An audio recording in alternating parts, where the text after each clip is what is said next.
So tara at gayahin natin yung nails ni Beanie Mika sa kanilang Blink Twice music video. Medyo maiksi lang yung exposure ng nails niya pero ayan yun. Red and pink na may mga prints. Bale, handmade press-on nails yung gagawin natin. Mga di nakakaalam, I'm selling handmade press-on nails. I will be using this Costco soft gel tips. Available na to in different shape. So hanap tayo ng medyo rounded lang since round shape yung nails ni Mika.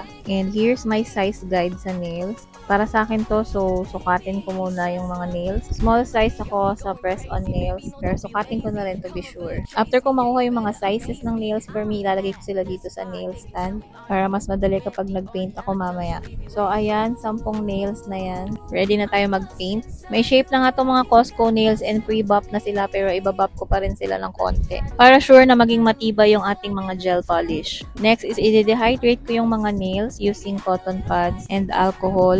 Meron ding mga alcohol pad. Kahit na anong meron ka dyan. Kailangan lang natin punasan yung mga nails para matanggal yung mga dust sa kanya. And to make sure na talagang malinis siya bago tayo mag-paint. So, ito yung design ng nails ni Mika. Iba-iba siya.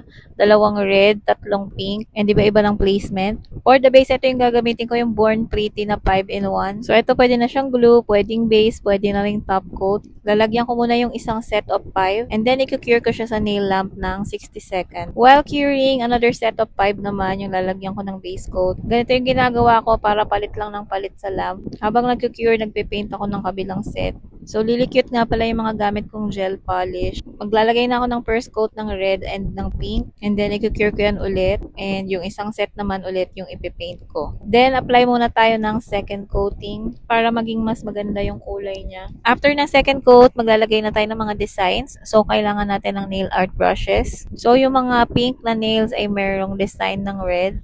So, gagayahin ko lang yung mga design. Merong parang cow.